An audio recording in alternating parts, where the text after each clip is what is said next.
Donc, le premier sujet concerne la question, demander ou interroger un mécréant à propos de sa religion. Je pense que vous avez dû entendre ce sujet à droite, à gauche. Je vais aborder ce sujet en parlant d'abord par une règle établie en islam, puis par une application de cette règle. D'abord, c'est quoi une règle? Une règle, c'est une proposition à portée générale à partir de laquelle on peut déduire facilement les jugements pour beaucoup de cas particuliers. Voilà, je répète, une règle, c'est une proposition à portée générale à partir de laquelle on peut déduire le jugement pour beaucoup de cas particuliers. Exemple de règle connue chez les Shafi'iyya.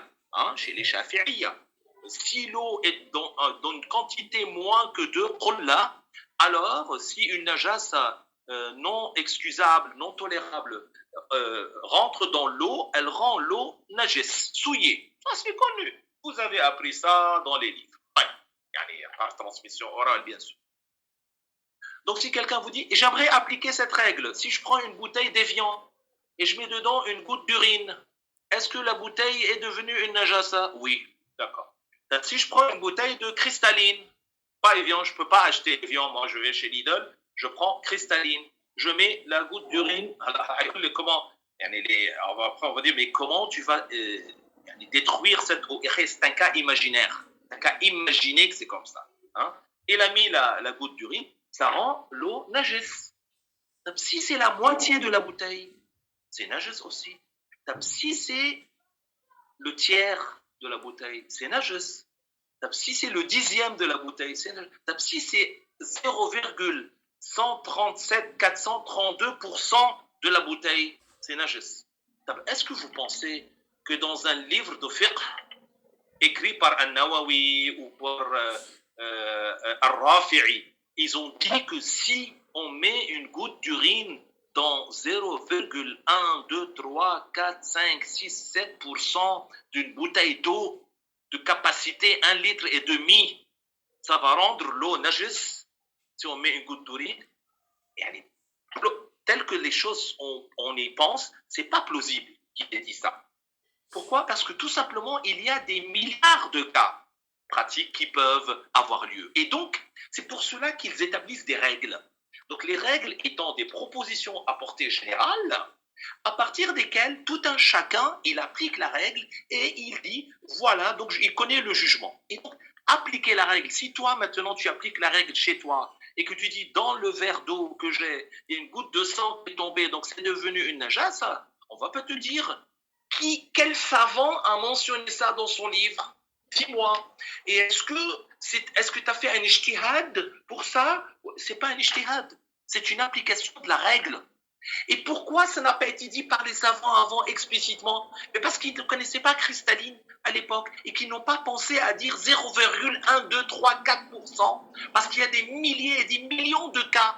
Donc ils ne vont pas penser à tout dire. Donc, une règle, c'est une proposition à portée générale à partir de laquelle on déduit des jugements pour des cas particuliers. Et parmi les règles établies de l'islam, أعوذ بالله من الشيطان الرجيم بسم الله الرحمن الرحيم الحمد لله رب العالمين والصلاة والسلام على أشرف الأنبياء والمرسلين وبعد. Donc ici, vous avez entendu Walid Dabbous en train d'expliquer que il y a des règles et que finalement, cette question qui va être abordée, à savoir la question quelle est ta religion, finalement le takfir des ahbash, ce n'est rien d'autre que l'application d'une règle, qu'il n'y a rien de spécial là-dedans et que tout le monde sait ça. Donc il a préparé le terreau afin que l'auditoire se sente comme ridiculement idiot si jamais il venait à douter de l'explication de Walid Dabbous.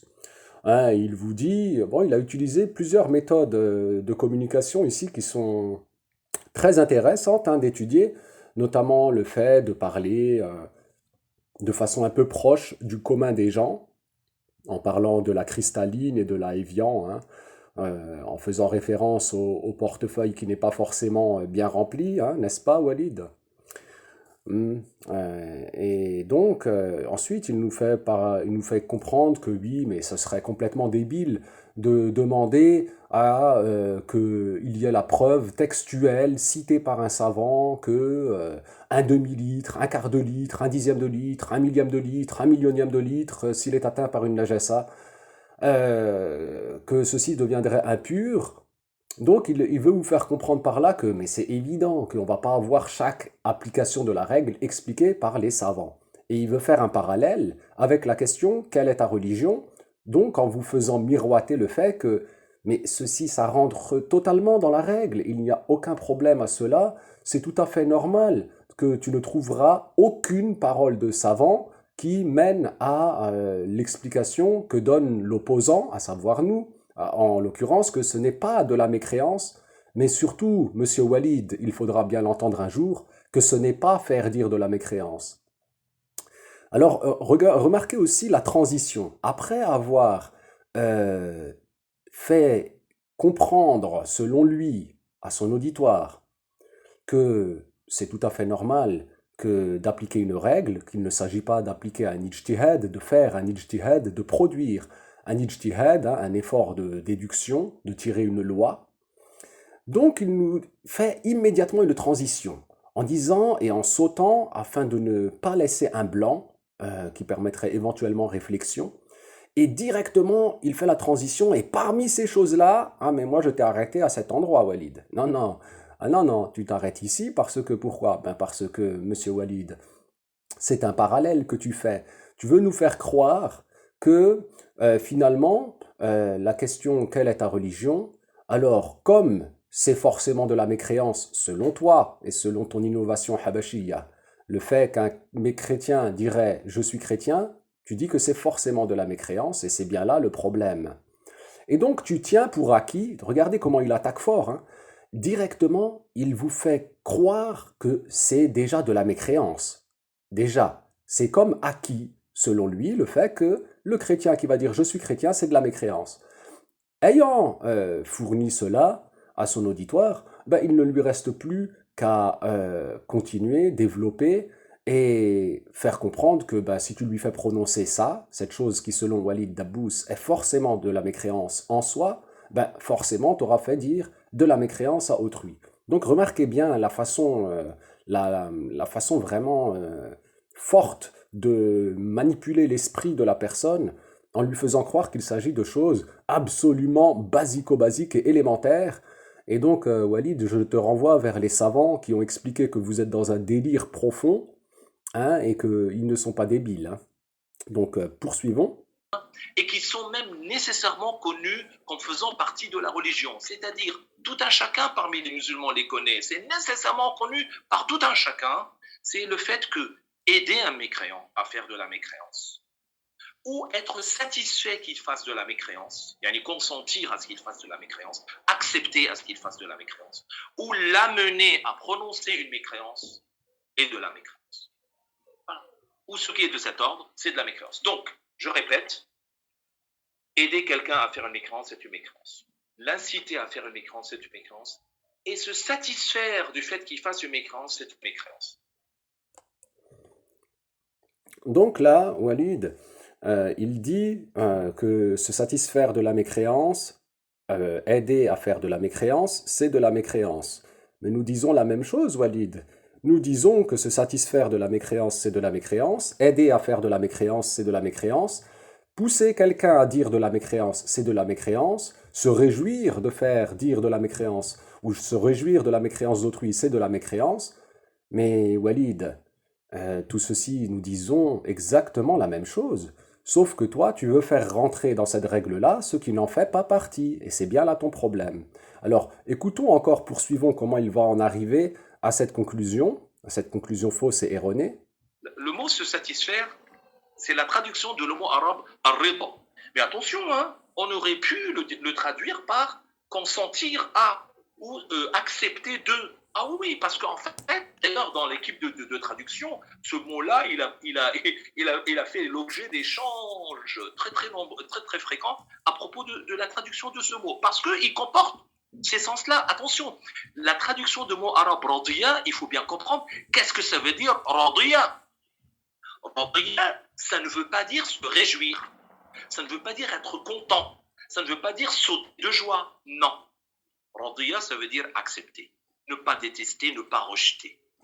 Exemple, supposons que quelqu'un il a hérité la maison de famille de son père qui est décédé, et c'est là où a vécu son grand-père et ses ancêtres, et puis suite à des problèmes financiers, il est amené à la vendre, cette résidence familiale. Est-ce qu'il va la vendre en ayant le cœur réjoui? Voilà, à contre-cœur. C'est à contre-cœur qu'il va la vendre. Mais est-ce qu'il va consentir à réaliser la vente? Ben oui, il va le faire parce qu'il a besoin d'argent. Donc ici, le recording is on, on va l'arrêter parce que quelqu'un a dû appuyer sur le bouton enregistrement par mégarde.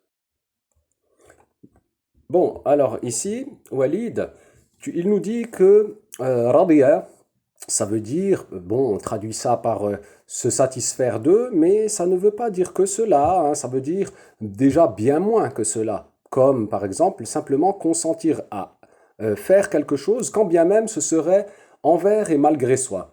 Donc moi, je te retourne la question suivante, Walid. Est-ce qu'on peut dire de quelqu'un qui est contraint de mort, d'un musulman qui est contraint de mort, et qu'on le contraint à dire de la mécréance, et que donc lui, ben, il va consentir malgré lui, hein, comme dans ton exemple, la personne qui accepte le contrat de vente malgré lui. Donc quelqu'un qui est menacé de mort et qu'on lui dit soit tu dis de la mécréance, telle mécréance, soit on te tue. Et lui, eh ben, il va le faire. Donc il y aura une forme de consentement, même si c'est malgré lui. Il va le faire. Il va dire de la mécréance. Est-ce qu'on peut dire de cette personne-là, radiya bil kufr, monsieur Walid Dabbous? Ici, il y a quelqu'un qui a appuyé. Faites attention. Qui est là, qui a appuyé. Dans la salle 2, il y a quelqu'un qui a appuyé sur le bouton enregistrement. Voilà, c'est par erreur en fait que ceci a eu lieu. Donc je continue, mon exposé, je regarde juste les salles. Oui, la première salle elle est pleine, hein, donc après je pourrais partir dans les autres. Ok, donc le mot radiya signifie accepter, comme on a montré l'exemple pour la vente. Donc l'acceptation de la vente, elle a eu lieu. Le consentement de vendre, il a eu lieu. Le consentement mutuel, il a eu lieu. Mais ça ne veut pas dire qu'on a sauté de joie quand on a vendu la maison familiale. Il y a une sorte d'acceptation, bien sûr, sinon on ne vend pas. Donc ça, c'est la règle. Maintenant, une application de cette règle, c'est pour cela qu'il n'est pas permis de questionner un mécréant au sujet de sa religion si, attention, si celui qui pose la question croit que celui qu'il questionne va répondre par une parole de mécréance.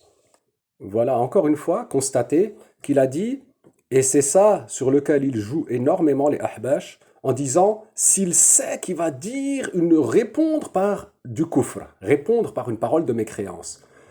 Mais pour pouvoir parvenir à cela, Walid, tu dois déjà être en mesure de prouver que la parole du chrétien qui dirait « je suis chrétien » pour informer, que c'est de la mécréance. Parce que si c'est pas de la mécréance et qu'il va dire « je suis chrétien », en quoi donc celui qui questionne et qui s'attendrait à qu'il va dire « je suis chrétien », en quoi donc mécroirait-il si la parole du chrétien en soi « je suis chrétien » n'est pas de la mécréance?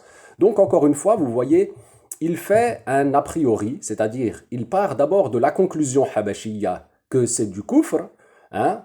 En fait, il inverse la situation. Au lieu de se pencher sur ce qu'on lui pointe, à savoir que le fait que le chrétien, lorsqu'il informe de sa religion et qu'il ne fait que informer, sans qu'il n'ait de rida, monsieur Walid, sans qu'il n'ait d'agrément de la chrétienté, qu'il n'a rien en tête d'autre que de donner l'information, en quoi donc ceci constituerait de la mécréance? Alors Walid, il court-circuite le sujet en faisant de l'innovation habashiyya, à savoir le fait de dire que c'est du kufr nécessairement. Il en fait de ça l'a priori sur lequel il va bâtir son argumentaire. Vous voyez comment? C'est-à-dire il a d'abord donné la conclusion habashiyya pour ensuite développer l'argumentaire habashi pour parvenir finalement à la conclusion habashia initiale. C'est quand même très étonnant, hein, la méthode que tu utilises, Walid. Et donc, tu tiens pour acquis le fait que cette personne-là, nécessairement, il va dire, quand il dit je suis chrétien, ce serait de la mécréance. Mais c'est sur ça que tu es questionné, Walid. C'est ce qu'on t'a pointé depuis le départ. Qu'est-ce qui se passe? Tu n'arrives pas à comprendre ton interlocuteur? Pourtant, il me semble que tu n'es pas une personne stupide, quoi. De base, tu as quand même un cerveau qui fonctionne bien, etc. Pourquoi tu fais mine de ne pas comprendre? Est-ce par amour de l'égarement ou que se passe-t-il? Il y a quand même lieu de se poser de sérieuses questions sur ta personne et sur ta sincérité et ce que tu veux au fond. Est-ce que c'est vraiment le haqq que tu cherches ou est-ce que tu ne cherches qu'à protéger ton groupe? Comment tu dis et tu fais peur aux petits ahbash en leur disant celui qui la pose la question, mais attention, hein, c'est-à-dire en leur faisant croire, ne vous inquiétez pas, il y a quand même des cas où c'est pas du koufr, hein, il y a quand même des cas où c'est pas du koufr. Mais si tu veux qu'il réponde, alors là, c'est du koufr. Si tu veux qu'il réponde, par exemple, je suis chrétien, ou tu t'attends à ce qu'il va répondre, je suis chrétien, c'est du koufr en soi. Bon, écoute Walid, tu inverses la situation de façon grave, hein. Poursuivons. C'est dans ce cas-là qu'on parle. Attention, c'est pour cela qu'il n'est pas permis de questionner un mécréant au sujet de sa religion si celui qui pose la question croit que celui qui questionne va répondre par une parole de mécréance. Ah oui, je donne un exemple. C'est le cas de quelqu'un qui pose la question « Quelle est ta religion ?» à un homme, alors qu'il sait qu'il est masdéen, tout en croyant que l'homme qui l'interroge va répondre qu'il est masdéen. Voilà, donc constatez, il nous a dit que c'est de la mécréance de faire dire à quelqu'un de la mécréance, et il illustre cela en disant que si tu poses la question à un masdéen, quelle est ta religion, en t'attendant qu'il va répondre je suis masdéen, alors c'est de la mécréance. Vous voyez bien, et c'est parfaitement clair ce qu'il dit, à savoir que selon lui, le fait que le masdéen dit je suis masdéen, c'est de la mécréance nécessairement, et de là il dit que poser la question pour faire dire de la mécréance, c'est de la mécréance. C'est-à-dire d'abord il fait une innovation, il innove le fait que nécessairement ce serait du koufr, et ensuite, sur la base de son innovation, il prend la règle initiale qui est juste pour en faire une application erronée. Voilà, poursuivons. Attention, hein, c'est pas juste qu'il lui pose la question sans croire qu'il va répondre. Et ne me dites pas, comment ça, s'il pose une question, est-ce que quelqu'un pose une question sans attendre une réponse? Je vous demande de patienter quelques jours, hein, pour voir un article sur le site de l'APPIF des 32 cas d'interrogation rhétorique pour lesquels on n'attend aucune réponse ou on n'attend pas de réponse à la question posée.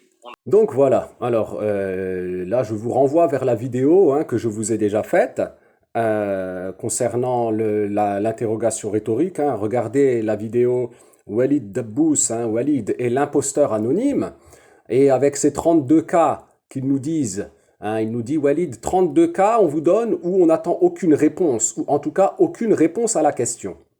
Parmi ces exemples, Walid, hein, bon je ne vais pas tout relever, mais parmi ces exemples, vous avez cité le verset, hein, qui est dans Surat Taha, vous pouvez consulter, hein, le verset 17 et suite.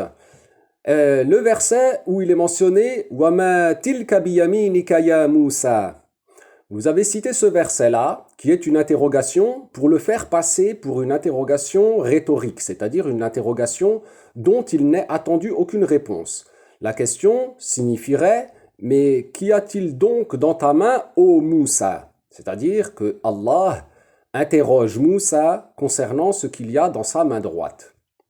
Mais il faut regarder un peu le Coran, Walid, hein, et arrêter de faire n'importe quoi et de dire n'importe quoi. Parce que le verset suivant, il est mentionné قَالَ هِيَ عَصَايَ أَتَوَكَّأُ عَلَيْهَا وَأَهُشُّ بِهَا عَلَى غَنَمِي وَلِيَ فِيهَا مَآرِبُ أُخْرَى. وَلِيَ فِيهَا مَآرِبُ أُخْرَى. طيب. Donc Walid ici, la réponse de Moussa alayhi salam à l'interrogation de son Seigneur, il a dit en sens, c'est mon bâton sur lequel je m'appuie et grâce auquel je fais tomber des feuilles pour mes troupeaux, et j'ai aussi d'autres utilisations, d'autres avantages dans son utilisation. Alors dis-moi Walid, ici Moussa alayhi salam, notre maître Moussa alayhi salam, il ne comprend pas comment ça se passe dans ta tête. Vous nous citez des exemples en disant voilà un exemple de question d'interrogation rhétorique dont il n'est attendu aucune réponse, et voilà notre maître Moussa alayhi salam en train de répondre de façon détaillée. Il n'a pas juste dit hiya asay, il n'a pas juste dit c'est mon bâton, il a dit hiya asaya atawakka'u alayha wa ahushu biha ala ghanami wa liya fiha ma'arib ukhra. Regarde tout ce qu'il a dit. Par plaisir, comme ils expliquent les mufassirs, de parler à Dieu. Hein? Wa kalimullah. Alors comment, dis-moi donc Walid, vous n'avez pas honte de ces 32 exemples, comme tu veux faire croire, et vous faites des choses absolument scandaleuses dedans, je vous en ai donné ici un exemple, ben, je vais vous mettre aussi à l'écran, enfin vous le verrez Inch'Allah, les captures du site officiel. Là, aujourd'hui encore, ils n'ont pas eu honte, après la vidéo de l'imposteur anonyme, de laisser ceci en ligne. Vous n'avez vraiment honte de rien, Walid Dabbous. Donc oui, on ne peut pas se fier sur de telles personnes, vous le savez bien. Donc regardez, et qu'il vous a présenté cela comme étant la planche de salut, alors qu'il ne maîtrise pas du tout le sujet, il plane. On entend peut-être autre chose, mais on n'entend pas de réponse à la question posée. Ok? Et donc oui, il y a des cas où on pose des questions et on n'attend pas de réponse à cette question-là. Donc je dis bien, comme l'avait dit notre cheikh, que si quelqu'un pose la question à un mécréant, quelle est ta religion? Tout en croyant que la personne qui l'interroge, elle va répondre qu'elle est mécréante, à ce moment-là, celui qui pose la question devient mécréant. Pourquoi? Et parce qu'il a poussé l'autre à dire de la mécréance. Quelle mécréance? Le fait que le mécréant dise « je suis mécréant », c'est une mécréance. Donc voilà, Walid, encore une fois, tu nous dis oui, mais le mécréant, le fait qu'il dise je suis mécréant, c'est de la mécréance. Mais qui t'a dit ça, Walid? Qui t'a dit que le chrétien, quand il dit je suis chrétien, c'est du coufre? D'où tu tiens ça? D'où tu tiens cela? C'est exactement ce qu'on vous dit depuis le début. Et d'où tu viens avec cette innovation-là, qui n'existe pas en 1400 ans d'islam? C'est ça la question qu'on te pose. Parce qu'on a plein de preuves du contraire. On a des prophètes, alayhimus salam, qui ont posé la question en voulant une réponse de la part de kuffar. Et pas que des prophètes. On a notre maître Omar et notre maître Ali, radiyallahu anhuma, qui ont fait cela. Qu'est-ce qu'il y a? Ce seraient tous des kuffars. Les prophètes, ce seraient des kuffars. Les compagnons, ce seraient des kuffars. Sauf vous, Walid, vous et le bateau qui voguerait droit vers le paradis. Subhan al-Khaliq al-Qahhar, revenez à la raison. Vous savez pourquoi? Si un chrétien dit « je suis chrétien », déjà, regardez combien de points de mécréance il y a dedans. Premièrement, il est un devoir pour lui d'entrer immédiatement en islam. Il est en train de retarder son entrée en islam en prononçant des paroles. Voilà, regardez encore la folie habashiyya, jusqu'à où elle vous mène. Alors, dis-moi Walid, maintenant, c'est quelqu'un qui est en train de boire un café le matin au boulot, avant de travailler à la cafette, avec son copain, avec Francis. Et il est là, il lui demande, ouais Francis, t'as fait quoi ce week-end, etc. Et donc, il fait dire des paroles à l'autre, à Francis, qui selon toi est présentement en train de faire de la mécréance, puisqu'il est présentement en train de retarder son entrée en islam, et que donc il produit de nouvelles mécréances par ses paroles, et que donc l'autre, il serait donc en train de faire quoi? En train de le pousser à faire du coufre alors, dans ton explication. Ben oui, puisqu'il est en train de lui faire dire des paroles. Il est en train de lui faire dire des propos. Alors que, comment alors? On va faire comment maintenant avec les kuffars? C'est-à-dire maintenant, si tu vas à la cafette, tu n'aurais pas le droit de parler avec un mécréant parce qu'il retarde son entrée en islam et que tout ce que tu pourrais lui dire, c'est entre en islam. Dis les deux témoignages. Dis la ilaha illallah Muhammad Rasulullah. Et voilà, c'est comme ça qu'il vous amène à l'hôpital psychiatrique. Oui, c'est comme ça la folie habashiyya. Donc poursuivons. Il faut qu'il délaisse ça et qu'il entre en islam immédiatement. Il a retardé ça. Donc c'est une mécréance. Autre chose, en disant je suis chrétien, c'est-à-dire je ne suis pas musulman. Je ne crois pas au prophète Mohammed. Hein? Je dis que Jésus est fils de Dieu. Tout cela, c'est compris dans sa parole, je suis chrétien. Voilà, et ces deux-là, vous voyez ça, ce sont les extrapolations habashiyya. C'est-à-dire, il va parler de ce qui est impliqué par la parole du chrétien quand il dit « je suis chrétien », mais le chrétien, il pense pas à tout ça. Quand il te répond « je suis chrétien », tu lui demandes « ouais, c'est quoi ta religion ?» Il te dit « je suis chrétien ». Il n'a pas pensé à Jésus, il n'a pas pensé à Muhammad sallallahu alayhi wa sallam. Il n'a pas pensé à l'islam, il n'a pas pensé à toutes ces choses-là que tu es en train de nous dire. Il pense simplement à répondre à ta question, à donner l'information. Et donc, toi, ton extrapolation, Walid, c'est à charge de l'accusé, de l'accusateur, de ramener les preuves. Tu accuses des gens de kufr sur la base de ton innovation habashiyya. Mais tu n'as pas apporté de preuves que la personne, d'ailleurs ça relève du cœur, Walid, tu ne pourras jamais apporter de preuves que tel individu, il pense à telle et telle chose quand il est en train de parler, en train de dire « je suis chrétien ». Et s'il ne pense à strictement rien d'autre que te donner l'information, ce qui est la base, hein, Walid, hein, tout le monde n'est pas habashi dans cette planète, et donc tout le monde n'a pas son cerveau qui fuse tel un scanner à jugement et qui pense à 50 000 choses et qui passe son temps à se demander si je dis ça, qu'est-ce qu'il va dire l'autre et quel est le jugement de ce qu'il va dire et s'il le dit, mais quel est mon jugement à moi si je ne suis pas sûr qu'il va dire, etc. Ça, c'est comment vous nous avez rendu, vous, hein, Walid, mais c'est pas comme ça qu'ils sont les autres humains. Hein. Donc poursuivons. Et donc, que personne ne dise « Ah non, mais si le chrétien dit qu'il est chrétien, bah, il est déjà chrétien, et alors ?» Non, ce n'est pas « et alors ». Écoute, Walid, c'est ce qu'il dit le muhaddith Abdul Ba'ith Ibrahim al-Kattani. Il dit il est déjà chrétien et donc il n'augmente en rien en mécréance en disant je suis chrétien. Il n'a pas fait de nouvelles mécréances. Et c'est ce qu'il dit aussi Muhammad Fal Ubbah, l'un des plus grands savants au monde. Je te rappelle, Walid, que tu n'es pas un savant, que le cheikh Abdullah, rahimahullah, il a dit qu'il n'y a aucun savant parmi vous et qu'il vous a dit d'arrêter de rentrer dans les hukm man yaqoul, d'arrêter de faire des fatwas chrono, d'arrêter vos fatwas. Et vous n'avez pas envie de vous arrêter. Le cheikh Abdullah, rahimahullah, lui-même, il a dit que c'est pas du kufr. Ce que toi, tu es en train de nous dire que c'est du kufr, tu ne veux pas suivre l'imam de la Jam'iyya, tu veux pas suivre le cheikh Abdullah, rahimahullah. Vous voulez à tout prix détourner sa parole. Mais les savants, il a parlé comme les autres savants, Walid. Hein. Donc au final, c'est quoi? Ce serait le non-savant qui serait savant et le savant qui serait un ignorant, Walid, c'est ça? Mais il faut que tu t'arrêtes hein, maintenant. Hein. Il augmente en mécréance. Il augmente en mécréance. Et donc, pousser un mécréant à augmenter en mécréance, c'est une mécréance. Donc, lui poser la question tout en s'attendant, tout en croyant qu'il va répondre cette réponse-là, c'est une mécréance. Parce qu'on lui a demandé de dire une mécréance. Mais attention, hein, attention. Pour d'autres cas, ce n'est pas la même chose. Par exemple, on ne juge pas un musulman comme étant mécréant s'il a simplement questionné quelqu'un au sujet de la religion. Les mujarrad al-su'al.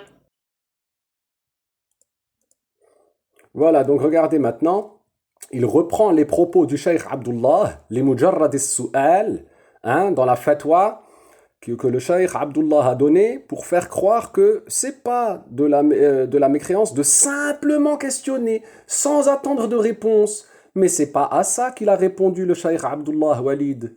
Le cheikh Abdullah, il a répondu à la question de Jamil Ali Hassan qui lui demandait hein, c'est quoi le jugement de celui qui pose la question, mais dans la question qu'il a posée Jamil Ali Hassan, il demandait quoi?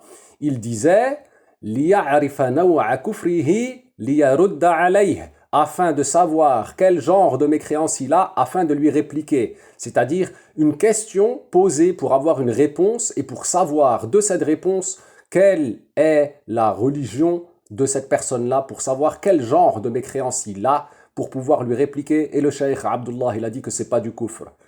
Donc, regardez Walid maintenant la perversité qu'il utilise. Regardez combien il est pervers, ce personnage, en détournant et en réutilisant les termes du cheikh Abdullah afin d'endormir son peuple et de leur faire croire que « Mais non, vous inquiétez pas, on connaît la réponse du cheikh Abdullah quand il a dit « Li mujarrad as-su'al ». Il n'a pas répondu à la question de Jamil Ali Hassan en vérité. Il a répondu à autre chose. Hein, le cheikh Abdullah, il plane, hein, c'est ça, hein, Walid. Hein. Il plane hein, quand on lui pose une question, il n'arrive pas à répondre à la question. Il faut qu'il réponde à autre chose. Hein. C'est ça que tu veux nous faire croire?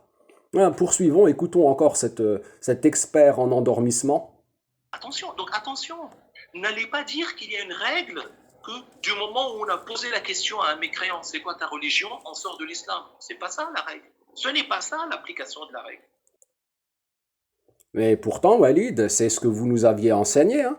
Vous nous avez enseigné que demander à un kafir quelle est ta religion, c'est du kufr, point. Vous ne faisiez pas tous ces détails-là que tu es en train de nous expliquer là maintenant, pendant les 10, les 13 années là que je vous ai fréquenté. Et pourtant, j'ai bien écouté. Hein. Vous ne disiez pas, oui, mais si tu poses la question et que tu t'attends pas à que... Non, non, vous disiez celui qui pose la question à un kafir quelle est ta religion, c'est du kufr. Bon, après, bien sûr, nous qui avions appris le habachisme, on savait que ça voulait dire en voulant de lui une réponse, on le comprenait, mais ceci n'était pas explicitement enseigné. Toujours est-il que c'est donc bien vous qui aviez lancé les graines du takfirisme aveugle. Oui, c'est bien vous qui l'avez fait. L'application de la règle, je viens de la dire. Si quelqu'un interroge une personne, questionne une personne au sujet de sa religion, hein, le simple questionnement ne fait pas sortir de l'islam. Que l'on sache que la personne est mécréante ou même pas, que l'on sache ou pas, non, on ne sort pas de l'islam. Comment ça? Regardez, supposons quelqu'un, je donne un premier exemple. Une personne voit quelqu'un, elle ne sait pas est-ce qu'il est musulman ou pas. Elle ne sait pas s'il est musulman ou pas. Elle lui pose des questions. Est-ce que tu es musulman? Là, pour celui qui pose la question, il doute. Ça veut dire quoi? Il doute. Il hésite. Ça veut dire quoi, il hésite? Ça veut dire pour lui, il est possible que la personne réponde qu'elle est musulmane. Il est possible qu'elle réponde qu'elle n'est pas musulmane. Les deux éventualités sont possibles pour lui. Hein? Et voilà, donc ici, Walid, c'est bien, tu fais pas le takfir de celui qui pose la question en doutant. C'est déjà bien d'arrêter ce takfir-là. Parce que moi, j'ai des chaînes de transmission hein, ininterrompues de moi au Cheikh Abdullah, que ce serait différent de ce que tu es en train d'expliquer ici. Et ceci, je l'expliquerai très bientôt dans le hors-série dédié au cas Cheikh Zohair. On viendra sur cette question-là précise. Parce que oui, moi, j'ai des transmissions que dès que tu aurais le moindre doute hein, que la personne va dire du coufre, alors ce serait de la mécréance pour celui qui pose la question. Je vous montrerai tout ce sujet-là en détail dans un hors-série spécial dédié à cette question précise et à comment vous avez fait pour accabler les petits encore une fois de plus et les transformer finalement en dindons de la farce une fois de plus dans votre historique. Il n'a pas dans le cœur quelque chose comme quoi, comme croyance qu'il va lui répondre qu'il est mécréant. Non, il a dit peut-être ça, peut-être ça. Pour lui, c'est comme ça. Pour lui, c'est comme ça. Lui, il dit, moi je pense qu'il peut répondre ça ou ça. D'accord? Là, qu'est-ce qu'on dit de lui? On dit ici, il doute. Il doute. Il hésite. C'est ça, le doute. Comprenez bien ce que ça veut dire le doute ici. C'est l'hésitation entre les deux cas. Quel cas? Le cas où il va répondre je suis mécréant, le cas où il va répondre je suis musulman. Les deux cas sont possibles. On a appelé cette hésitation entre les deux un doute. C'est tout. L'important, ce n'est pas de s'attacher au mot. L'important, c'est de comprendre le fond de la question.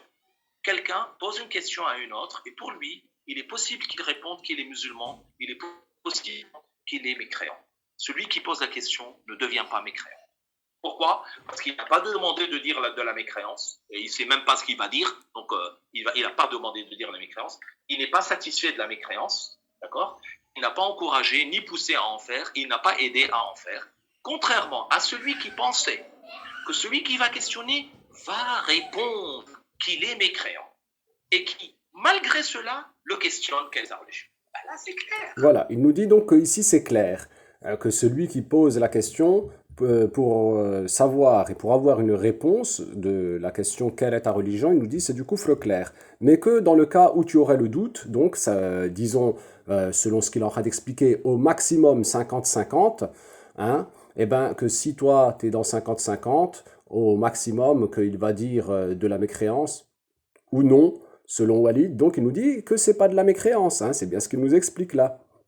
Donc pour lui, si toi tu pousses, c'est-à-dire si tu es au-delà de 50%, hein, d'ailleurs on retrouvera cette explication-là dans la vidéo, dans le cas hors série spéciale dédié à cette question, et vous verrez comment ça s'est passé. Donc Walid, en gros, il s'enfonce et il continue de s'enfoncer dans simplement l'explication que, selon lui, c'est du koufr. De toute façon, c'est clair que celui qui va poser la question pour avoir une réponse, alors c'est de la mécréance en soi, la réponse qui est donnée, donc c'est de la mécréance pour celui qui questionne. On a compris, Walid, hein, tu sais ton explication. La répéter 1000 fois, ça ne changera pas le problème. Hein. Poursuivons. Là, c'est clair. Il se dit en lui-même, ce gars-là, si je lui demande quelle est sa religion, il va dire qu'il est chrétien. Allez, je vais lui demander quand même pour lui faire dire qu'il est chrétien. Ben là, c'est ça ce qui est une mécréance. C'est ça ce qui est une mécréance. D'accord?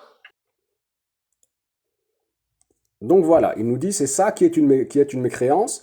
Il répète son innovation habashiyya et en essayant de vous convaincre que ben, c'est exactement ça. C'est que c'est ça la mécréance. Et nous, on te dit, Walid, c'est exactement ça la bid'a. Voilà. C'est exactement pour ça que tu es un mubtadi' takfirit. Voilà. En faisant cela, il aura poussé à commettre de la mécréance et aura été satisfait qu'il en fasse. Donc en fait, ce que je viens de dire, c'est une application de la règle qui est au-dessus. Et donc, étant une application de la règle, il n'y a pas besoin que ce soit écrit dans un livre de savant quelconque. C'est juste une application de la règle. Parce qu'en fait, ce genre de choses ne se faisait pas beaucoup avant. Et c'est pour cela que peut-être les savants n'ont pas mentionné beaucoup dans leurs livres. Regardez, écoutez bien ce passage particulier où il nous dit que ça, donc il vous prépare le terrain pour vous faire comprendre que vous n'aurez aucune parole de savant qui dit leur tekfir là. Ben bien sûr, Walid, il n'y a que vous.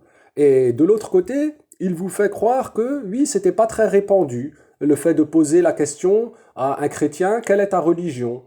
Alors que le prophète Muhammad sallallahu alayhi wa sallam l'a fait, et poser la question à ceux qu'ils adorent, c'est dans le Coran, Walid, avec le prophète Ibrahim alayhi salam, que beaucoup de musulmans ont demandé pour épouser des femmes du livre et pour s'assurer que ce soit des femmes du livre, et ils s'assurent de cela en posant la question quelle est ta religion? Donc Walid, une chose qui s'est passée des millions de fois, des milliards de fois très certainement, tu nous dis que c'est du coufre, hein, des choses qui existent depuis plus de 1400 années, qui se sont produites en masse par des prophètes, salam, par des compagnons parmi les plus grands, radiyallahu anhum, tu veux nous faire croire que ceci, ça n'a... Oui, non, mais non, ça existait pas beaucoup, c'était quelque chose de rare. Tu prends vraiment les gens pour des imbéciles. Hein. Poursuivons encore, écoutons encore ce genre de charlatanisme que nous propose Walid. Sachant qu'il y a eu des cas, et ils sont mentionnés dans les livres, et on va vous en rapporter un. Et pour la personne qui veut être versée un peu plus dans la science et qui fait des efforts, on pourra donner plus aussi, mais pas dans cette assemblée-là virtuelle. Hein? Regardez ce qui est mentionné dans le deuxième volume du livre Fath al-Qadir, ainsi que dans le livre Tabyin al-Haqa'iq, hein, et dans le livre Al-Burayqat al-Mahmoudiyya, en fait, et dans d'autres livres encore. Donc en fait, on a mentionné 3 livres, et on a dit que cette histoire qu'on va raconter, elle est dans d'autres livres. Tout simplement, cette histoire est très connue. Que l'imam Abu Hanifa, Allah l'agrée, quand il a vu son fils Hammad, hein, débattre dans les sujets de la croyance, il le lui avait défendu. Il lui a dit non, ne fais pas ça. Attendez, Abu Hanifa, comme ils disent, la star des débats, le numéro parmi les plus forts dans les débats dans la croyance, il dit à son propre fils, ne t'engage pas dans des débats concernant la croyance. Regardez la réponse qu'il dit à son père. Mais j'ai vu que tu débattais dans les sujets de croyance et tu me défends de le faire. Il lui avait répondu, nous, quand nous débattions, nous faisions extrêmement attention. Par crainte de faire déraper notre adversaire. Alors que vous ça veut dire votre génération, à cette époque, en général. Il ne vise pas son fils en particulier. Bien sûr qu'il ne vise pas son fils. Vous allez voir pourquoi je dis ça. Il dit alors que vous, d'ailleurs il s'adresse à son fils en disant vous, c'est pour désigner que c'est le cas général et non pas lui en particulier. Vous débattez et vous voulez que votre adversaire dérape. C'est-à-dire généralement votre cas. Et bien sûr, on ne dit pas du tout qu'Abu Hanifa a accusé son propre fils de vouloir faire déraper son adversaire. Mais il craignait pour son fils d'être amené à ce genre de situation, vu que c'était cela, la situation à l'époque, à leur époque. Et nous faisions extrêmement attention alors que vous débattez et vous voulez que votre adversaire tape. Pour éviter le démarrage du son, je vais couper. Parce que le seul micro ouvre pour arrêter tout et perturber la situation. Donc, on va passer. Tac. Oui, bien sûr, ça va. Je vais expliquer, Inch'Allah, cher Ismaïl. Donc, il dit, son fils me dit, j'ai vu que tu débattais au sujet de la croyance et tu me défends de le faire. Je dis, nous, quand nous débattions, nous faisons extrêmement attention, par crainte de faire déraper notre adversaire. Par exemple, vous savez, parfois, la personne qui débat, elle pousse l'adversaire à dire de la mécréance. Pourquoi? C'est pas parce que lui, à l'origine, c'est ça sa croyance. Non, mais il veut le casser devant les gens. Donc comme ça, s'il dit la mécréance, les gens vont le délaisser. Ah ouais, mais sachez que s'il pousse l'autre à dire de la mécréance, lui-même, il a commis une mécréance. Lui-même, regardez ce que dit Abu Hanifa. Alors que vous débattez et vous voulez que votre adversaire dérape. Attention, Maintenant, je vous rappelle que quand on est en débat, si notre adversaire dérape, on ne va pas sauter de joie. Non, sauf que c'est juste que si on l'a poussé à le faire, on l'a poussé à le faire, on a accepté ça. Pour ça veut dire que il y a satisfaction ici. Parce qu'on a voulu qu'il dérape. Si on a voulu qu'il dérape, c'est qu'on est satisfait qu'il dérape. Ça, c'est synonyme de ça. Vouloir qu'il dérape, c'est-à-dire accepter qu'il dérape. Ça veut dire se satisfaire qu'il dérape. Ça veut dire consentir à ce qu'il dérape. Et il a dit, c'est-à-dire, c'est généralement votre... Regardez ce qu'il dit après. Et celui qui veut que son adversaire dérape parce qu'il contredise la religion, il aura voulu qu'il commette la mécréance. Ça, c'est Abu Hanifa qui dit. Il aura voulu qu'il commette la mécréance. Et qu'est-ce qu'il donne comme jugement? Et il aura commis la mécréance avant même son adversaire.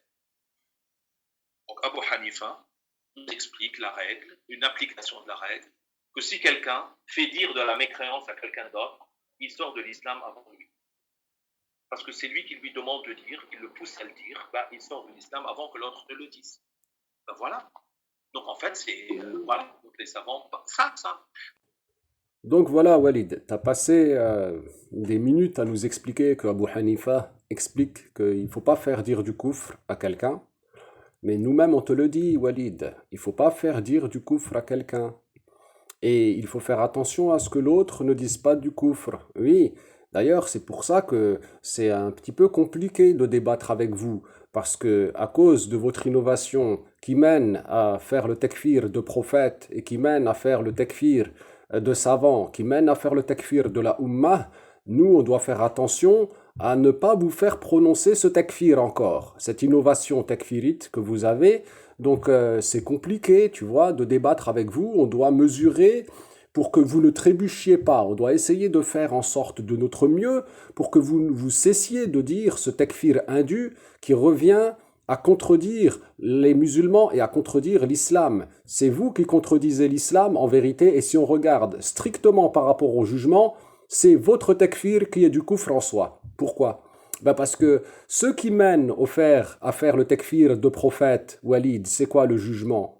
C'est quoi le jugement de quelqu'un qui dit il y a une règle et l'application de cette règle, c'est le takfir de celui qui fait ci et de celui qui fait ça, et sachant que ceux qui font cela, ce sont des prophètes.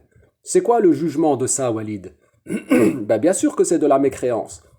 En vérité, c'est vous qui enseignez le kufr. Oui, vous enseignez la mécréance. Vous enseignez la mécréance et à faire le takfir des musulmans sans droit. Vous enseignez de rendre licite le sang des musulmans sans droit. Vous enseignez de faire le takfir des gens qui n'ont pas mécru.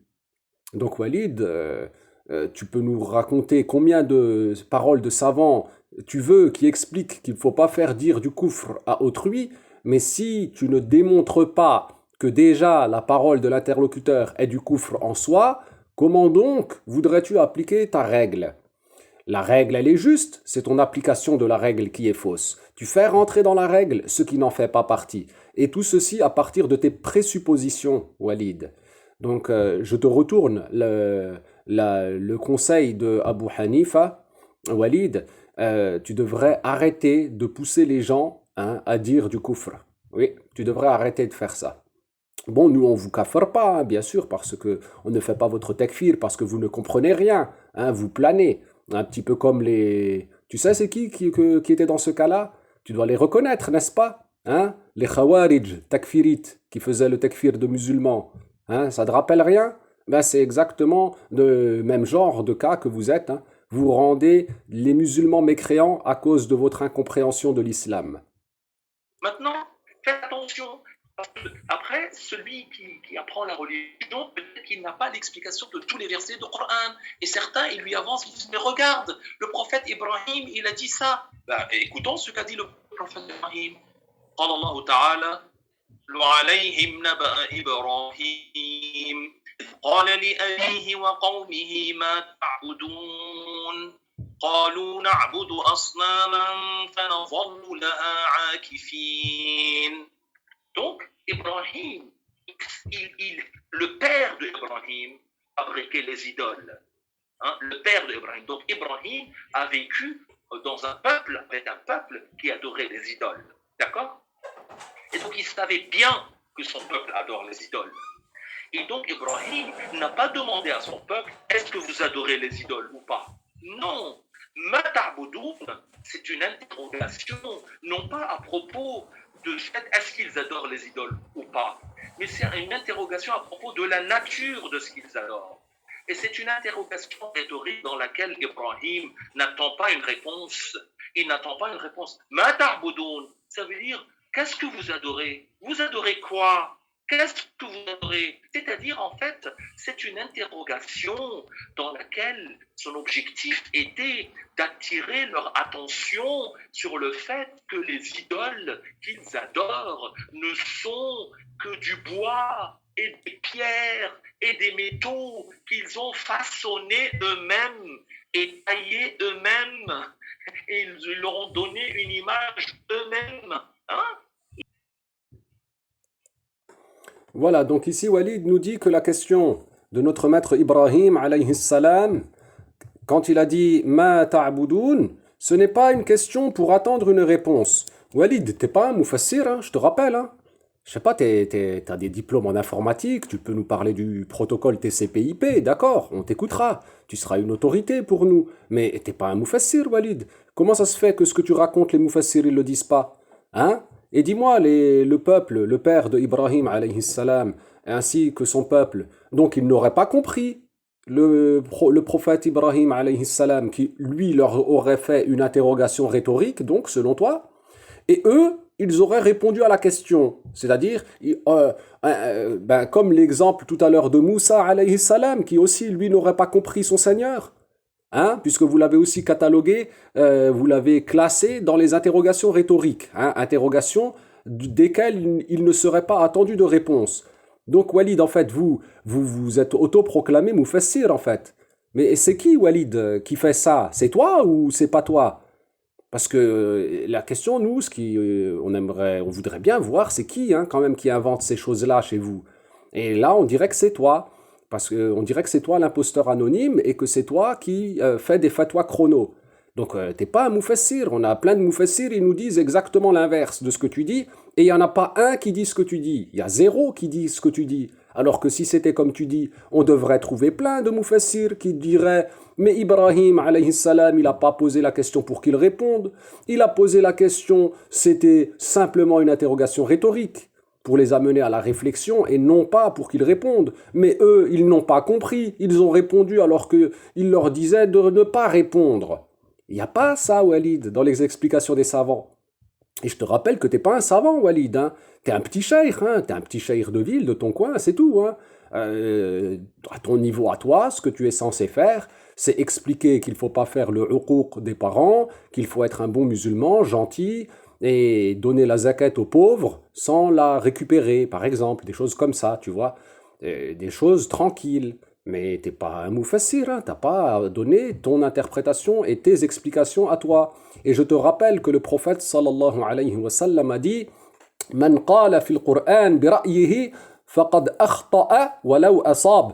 Hein, que celui qui parle de son propre chef, qui donne des explications de son propre chef sur le Qur'an, alors il se sera trompé, yani il aura fait le haram, même s'il trouve juste. Et toi, non seulement tu fais une fatwa, un tafsir improvisé de ta tête, et vous, là, les ahbash, qui prenez cette fatwa, vous faites un tafsir qui n'existe pas chez les mufassirs, et vous parlez sur le Coran sans science, et en plus, vous trouvez même pas juste. Hein, tu vois? C'est-à-dire, tu es pire dans le haram, pire dans l'erreur que l'exemple duquel le parle le prophète sallallahu alayhi wa sallam.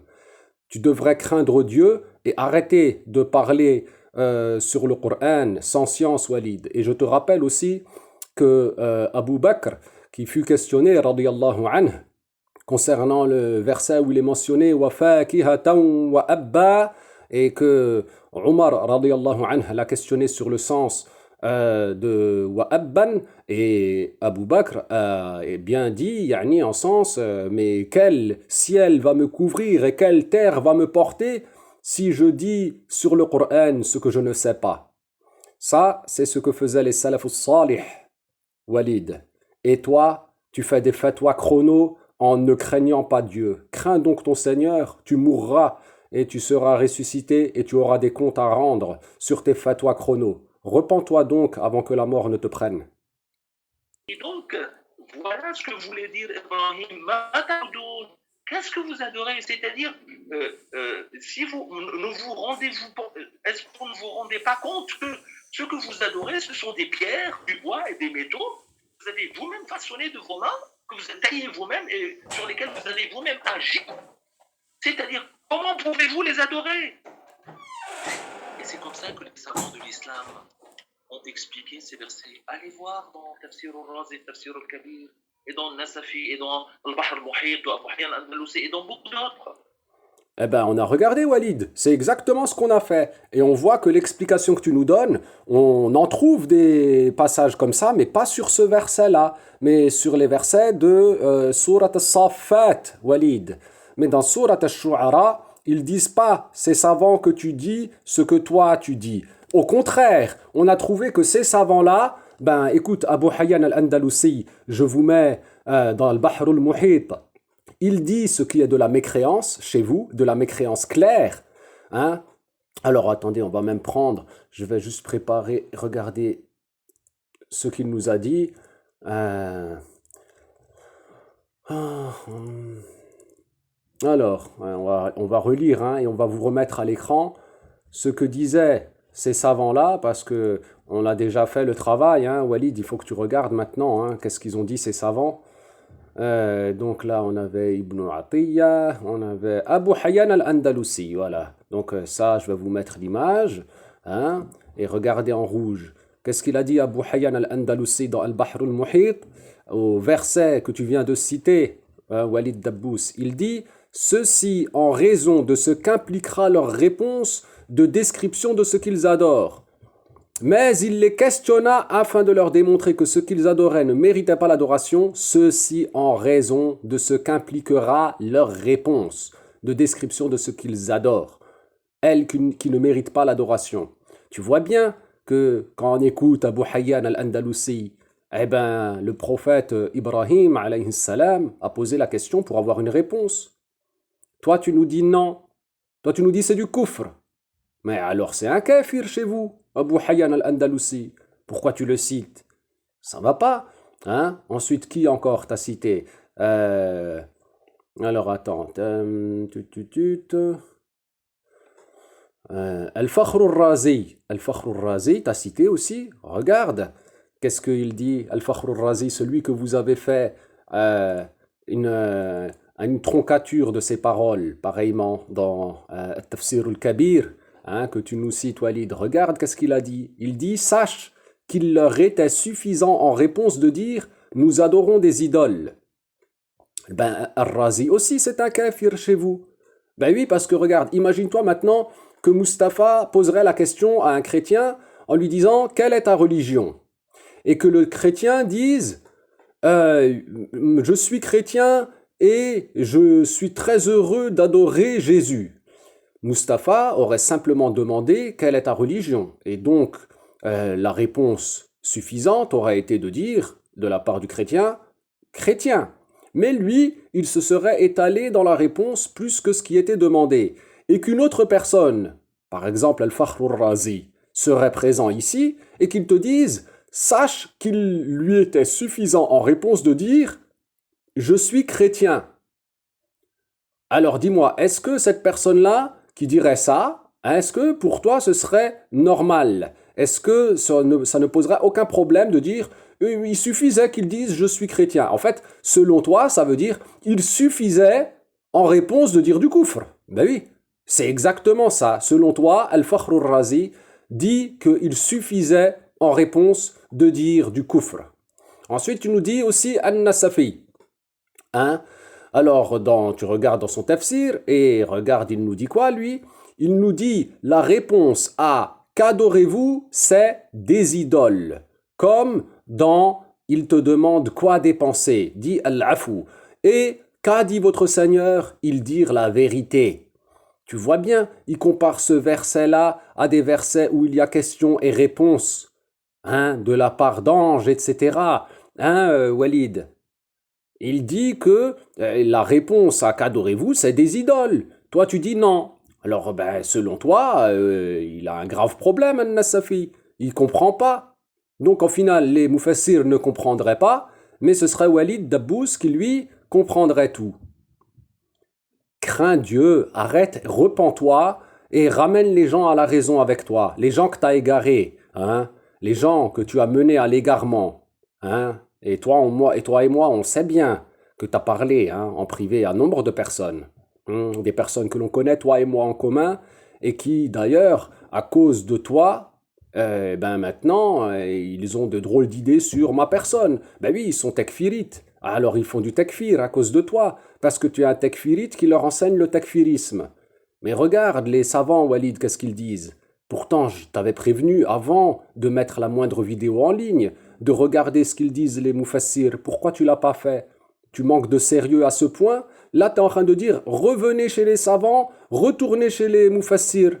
Mais c'est ce qu'on a fait, vous n'acceptez pas. Vous êtes des égarés, Walid. Reviens de ton égarement, repens-toi. Donc ce verset il indique nullement qu'Ibrahim aurait posé la question à son peuple qu'est-ce que vous adorez? Quelles sont ces idoles que vous adorez? Est-ce que ce sont des idoles que vous adorez?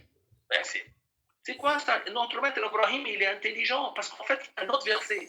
Il y a ce verset dans lequel il y a Ma ta'budun, il y a un autre verset dans lequel il y a Ma hadhihi tamathil allati antum laha aakifun. Qu'est-ce que ces idoles que vous adorez? Donc en fait, il y est dit qu'est-ce que ces idoles? C'est-à-dire, c'est une interrogation à propos de la nature de ces idoles, de la réalité de ces idoles, pour les inciter à délaisser l'adoration de ces idoles, pour leur montrer qu'il n'est pas valable d'adorer ces idoles. Parce que Ibrahim est un homme intelligent. C'était un prophète, c'est un homme extrêmement intelligent. Parmi les plus intelligents des êtres humains, Ibrahim. Voilà, donc là, Walid, il nous cite un autre verset qui d'ailleurs sera présenté et détaillé et qui constitue une autre preuve contre vous, Walid, et contre votre innovation takfiriya, habashiyya. Et il nous fait comprendre que celui qui dirait, comme finalement comme Al-Fakhr al-Razi, comme Al-Nasafi et comme Abu Hayyan al-Andalusi, qui dirait que Ibrahim a posé la question afin d'avoir une réponse, ben, que cette personne-là aura considéré notre maître Ibrahim alayhi salam comme un imbécile, comme quelqu'un qui est complètement stupide et qui fait dire de la mécréance à autrui. Donc au final, ça serait les mufassirs, les imbéciles, hein, qui eux-mêmes considéreraient le prophète Ibrahim alayhi salam comme le dernier des débiles et des imbéciles, hein, et Walid serait venu pour sauver la ummah de Ahlus Sunnah wal Jama'a. C'est ça votre problème, Walid. Vous voulez sauver les sunnites des sunnites. Ne vois-tu donc pas que tu es dans un égarement évident? Reviens à la raison, Walid. Vous imaginez quelqu'un d'intelligent qui voit son copain rouler en Renault 12, lui dire qu'est-ce que c'est que cette voiture que tu es en train de conduire, et d'attendre de sa part qu'il réponde c'est une voiture que je suis en train de conduire. Mais non, mais non, mais non, mais ce n'est pas comme ça. Qu'est-ce que c'est que cette voiture? Envoie-la à la casse, achète-toi quelque chose, etc. C'est un exemple de la vie de tous les jours. Voilà, maintenant, regardez, avec un petit peu d'humour, hein, Walid? Un petit peu, tu vois? Mais ben, franchement, quelle méthode tu utilises? C'est vraiment... alors, je vais te donner un exemple, moi, qui va te parler un peu plus. Mais qu'est-ce que tu racontes? Mais qu'est-ce que tu racontes, Walid? Tu vois, ça, c'est une interrogation rhétorique, tu vois, pour te faire comprendre que tu racontes n'importe quoi. Et si tu veux, je t'invite à réfléchir au final à la question d'un autre aspect. Qu'est-ce que tu racontes? Réfléchis un peu. Vraiment, qu'est-ce que tu racontes, Walid? Tu racontes n'importe quoi. Mais tout le monde sait ce que c'est une interrogation rhétorique. Nous l'utilisons dans la vie de tous les jours. Tu ne nous as rien appris. Tout le monde sait ça. L'intégralité des personnes, des deux parties, sait parfaitement et utilise dans sa vie de tous les jours l'interrogation rhétorique dans le langage courant, même dans le langage familier. Walid, tout le monde sait ça. Tu nous prends un exemple à côté en rigolant un peu pour faire croire que mais ouais, mais tout le monde sait ça, donc forcément le tafsir c'est ça. Eh ben, franchement, j'ai assisté à beaucoup de choses ridicules dans ma vie, hein, de gens qui font des fatwas tirés de la poche. Mais là, vraiment, Walid, tu t'illustres de façon bien négative, hein. Ça restera malheureusement pour toi gravé dans les annales du habachisme, en raison des nombreux méfaits que tu as commis. Au lieu d'aider les gens de la vérité et ceux qui voulaient pour vous le khayr et que vous reveniez de vos égarements, au lieu de faire cela, tu t'es engouffré dans la brèche pour défendre ton groupe à tout prix de façon partisaniste et aveugle. Pour que vous voyez qu'il y a des questions rhétoriques dans lesquelles on ne s'attend pas à une réponse. On ne s'attend pas. Et il y a des gens qui veulent semer le doute parmi les musulmans et qui accusent injustement le prophète Ibrahim d'avoir demandé aux mécréants est-ce qu'ils adorent les idoles ou pas, tout en sachant qu'ils vont répondre qu'ils adorent les idoles. Donc, billah, leur parole revient à dire que Ibrahim a demandé à ses mécréants de dire une mécréance. Hasbunallah wa ni'mal wakil. A'udhu billahi minka wa min sharrik, ya kadhab. Tu n'as pas honte de mentir. On n'a jamais dit ça et vous nous l'attribuez systématiquement le fait de prétendre à la za'mik que on ferait dire que l'on dirait que Ibrahim alayhi salam aurait posé la question pour faire dire du kufr. Tu mens et les savants, ils disent comme nous et nous disons comme les savants. C'est vous qui vous êtes mis à part au banc de la communauté dans votre bulle habashiyah et incapable de tenir compte de ce que vous disent les autres musulmans en masse. Nous vous avons fourni une quantité impressionnante de cheikh qui sont aujourd'hui encore vivants, d'autant plus que l'on vous avait déjà fourni une quantité impressionnante de savants du passé et leur voix s'est unifiée en une seule et unique fatwa qui n'est pas la vôtre, qui est contraire à la vôtre. Vous avez fait un tekfir aveugle et sur la base de vos innovations, vous nous imputez de faire finalement ce que vous-même vous faites mais sans vous rendre compte, à savoir le fait que vous nous accusez de croire que Ibrahim, alayhi salam, et de prétendre au final qu'il aurait fait dire de la mécréance à ses interlocuteurs, alors que ceci, c'est vous qui le dites. C'est vous qui dites que c'est du kufr. Quand les adorateurs d'idoles, s'ils avaient dit asnaman, ce qui était la réponse attendue à la question ma ta'budun, comme le disent les savants de Ahlus Sunnah wal Jama'a. C'est vous qui dites que c'est du kufr cela. Les savants, ils n'ont pas dit cela.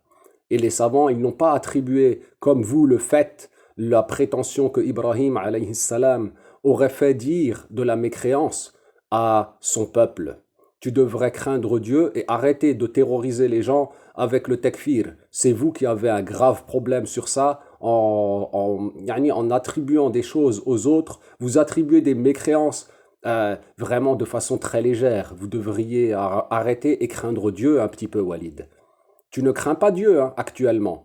Là, en date du 16 octobre 2020, tu ne crains toujours pas Dieu. Et moi, je t'invite à craindre Dieu. Oui. Il n'y a pas des gens qui ont expliqué comme ça. Les savants de l'islam ont bien expliqué. C'est ce que notre cheikh a dit toute sa vie. Regardez, écoutez-le mentir encore. Hein. Je vous ai apporté un nombre de preuves vraiment conséquents, y compris le cheikh Abdullah et les savants de Ahlus Sunnah wal Jama'a. Walid, ici tu mens clairement, tu es un menteur. Tu es vraiment un menteur et tu n'as honte de rien. Oui, ma tahshemsh. Poursuivons. Le cheikh Abdullah al-Harari, qu'Allah lui fasse miséricorde, et c'est ce qu'il nous a enseigné. C'est pour cela qu'il nous a répété plus d'une fois que le simple fait de questionner un mécréant au sujet de sa religion n'est pas une mécréance. Pourquoi D'abord, qu'est-ce que ça veut dire le simple fait? Le simple fait, c'est-à-dire sans que ce questionnement soit associé au fait de croire que la personne interrogée va répondre qu'elle est mécréante. Il n'y a pas ça. Il n'y a pas ça dans le cœur. Et pourtant, c'est bien la question qui a été posée au Cheikh Abdullah et que je vous ai fournie, Walid. Qu'est-ce que tu racontes?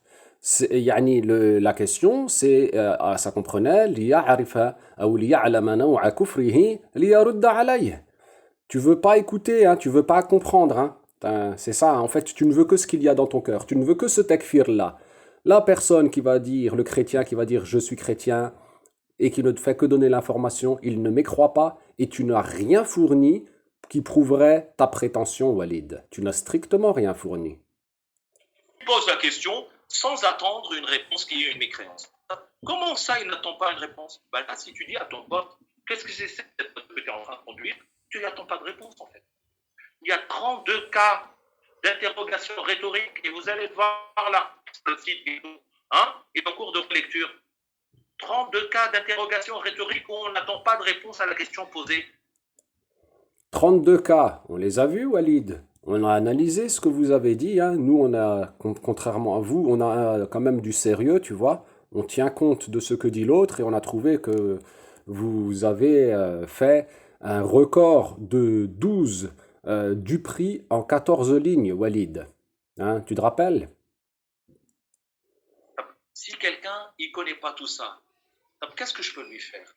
Si quelqu'un, il est né aveugle et il me dit, je ne sais pas ce que c'est la lumière de la lune, qu'est-ce que je peux lui faire?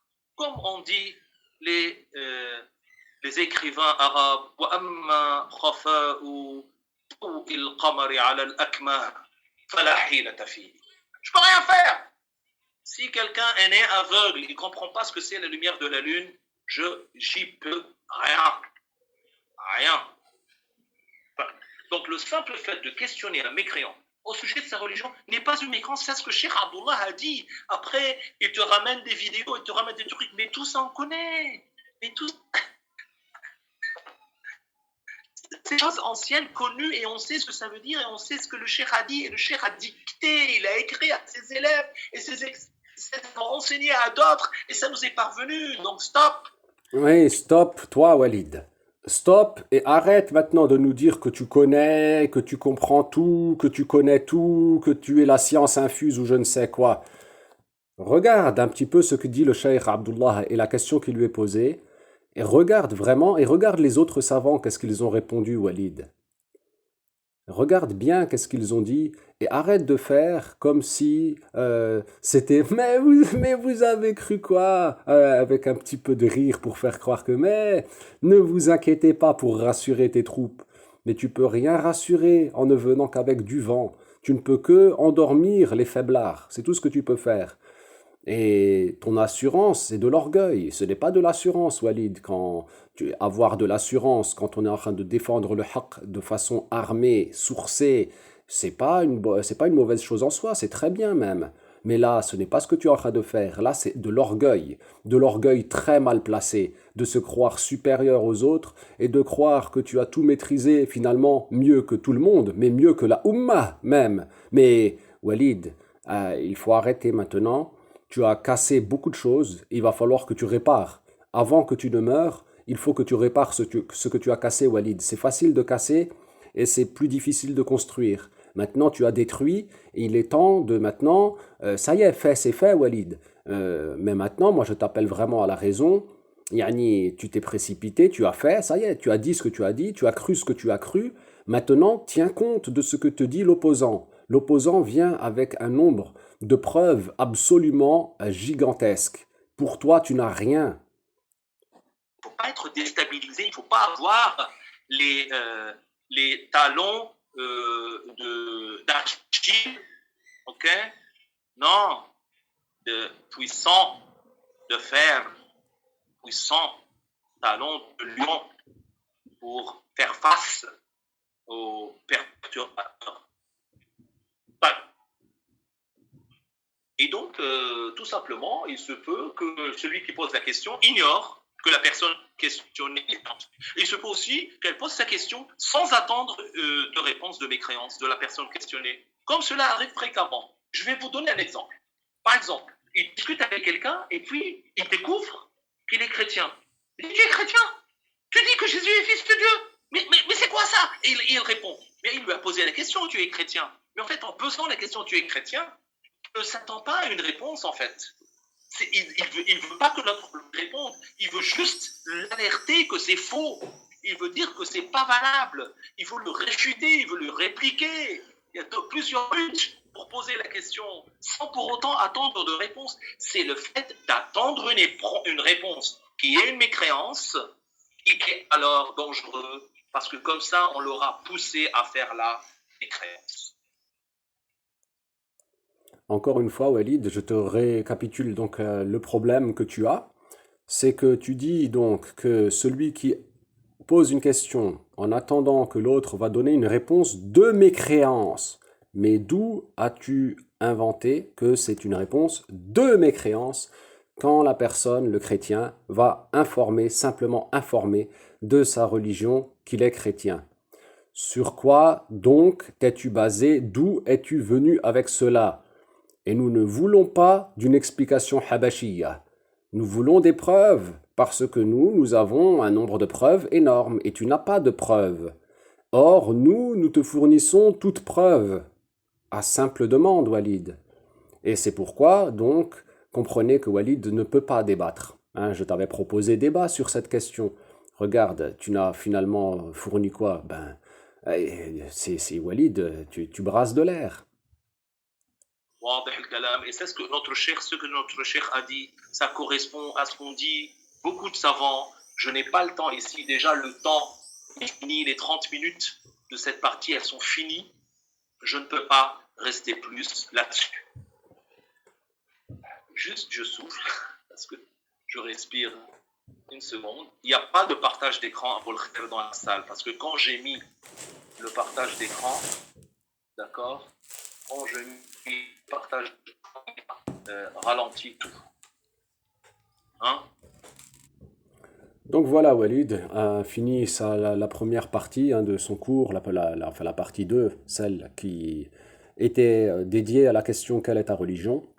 Donc Walid, tu dis que tu as plein de savants, tu n'en as fourni aucun qui dit ce que tu dis. Tu nous as fourni que Abu Hanifa, il dit que il faut pas faire dire du kufr à autrui. Oui, Mustapha, il te dit la même chose. Il faut pas faire dire du kufr à autrui. Oui, d'accord. Bon, et ça prouve rien concernant le sujet qui nous oppose, Walid.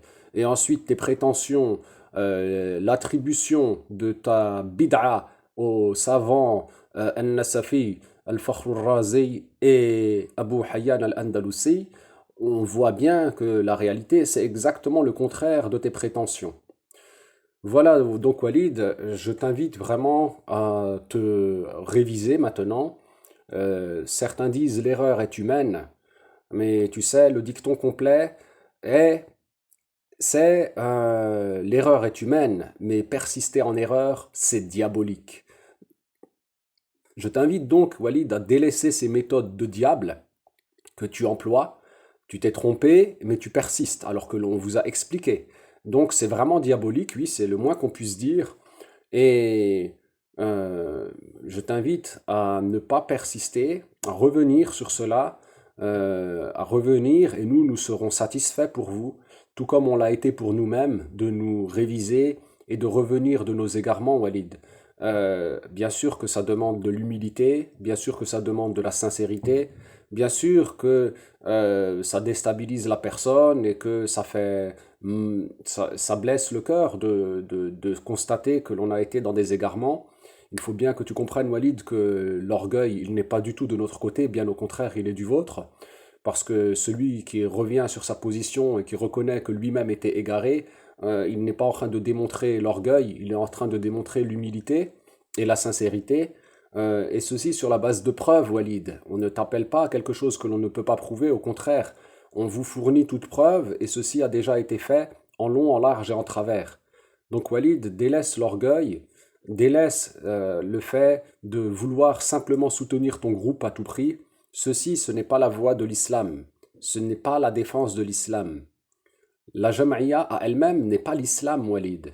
La Jam'iyya, je vous rappelle que vous avez, selon vous-même, enseigné la mécréance pendant des décennies, Walid. Votre historique montre déjà l'erreur. Alors, je crois qu'il faudrait maintenant vraiment réviser vos positions. Et ici, je m'adresse à Walid puisque c'est lui qui est le porte-parole. Mais comprenez bien que ce n'est pas spécifiquement de base orienté seulement contre Walid, hein, parce que certes, il en est le porte-parole à l'heure actuelle, mais ça aurait très bien pu être autrui. Les Ahbash qui partagent la fatwa takfiriya de Walid Dabbous sont très nombreux.